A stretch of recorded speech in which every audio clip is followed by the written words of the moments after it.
News when you want it with Bloomberg News Now. I'm Nathan Hager. And I'm Lisa Mateo. Lisa, we begin in Washington, D.C., where President Trump's massive tax and spending cut bill has taken its first big step on Capitol Hill.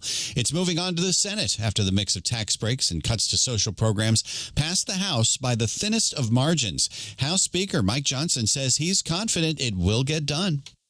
We look forward to the Senate's timely consideration of this once-in-a-generation legislation. We stand ready to continue our work together to deliver on the one big, beautiful bill, as President Trump named it himself.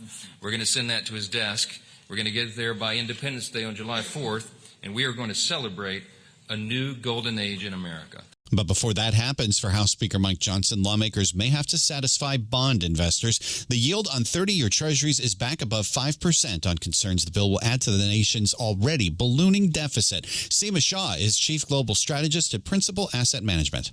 Increasingly, it feels like this administration is going to have to confront the problems because the bond market has lost patience. Seema Shah with Principal Asset. Now, the Trump administration argues the bill will boost business sentiment and unleash economic growth, but higher Treasury yields could make it more expensive to borrow and pile on even more to the government's debt. Nathan, now the latest on another major story in the nation's capital, the killing of two Israeli embassy staffers at a Jewish museum.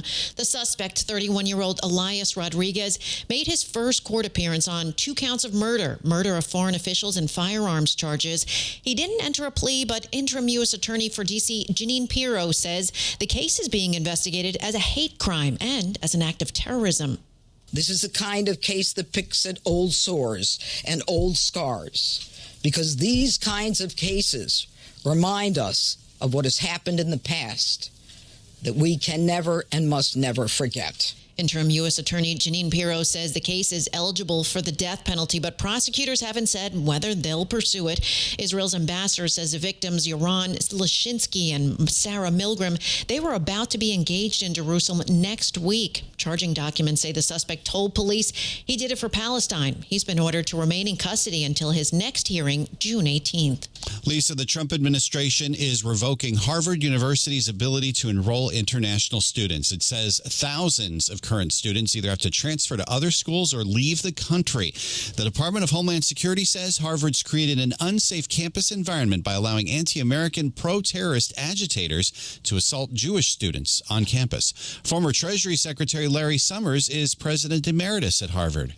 This is vicious. It is illegal.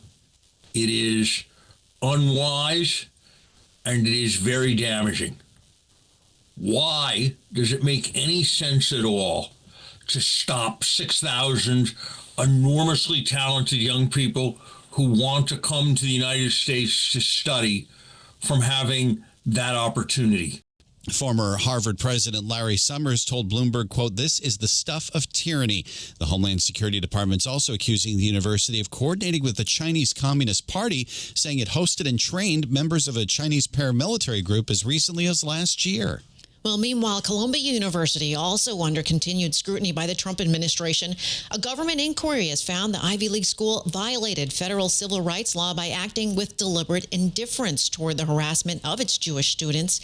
Columbia has stated that it is, quote, deeply committed to combating anti-Semitism and all forms of harassment and discrimination on our campus. We now turn to markets. Lisa, stocks are on track for their worst week in more than a month. As we mentioned, bond markets are reflecting investor concerns about ballooning debt and deficits. Kathy Jones is chief fixed income strategist at the Schwab Center for Financial Research. The initial catalyst, or the immediate catalyst, was the budget bill, which was kind of the final straw for the market, saying, okay, there's really no meaningful progress going to be made anytime soon on reducing the deficit. Kathy Jones at Schwab notes 30-year bond yields this week reached a peak of 5.15%. That approached levels last seen in 2007. This morning, the long bond is yielding 5.03%. And that's news when you want it with Bloomberg News Now. I'm Nathan Hager. I'm Lisa Mateo, and this is Bloomberg.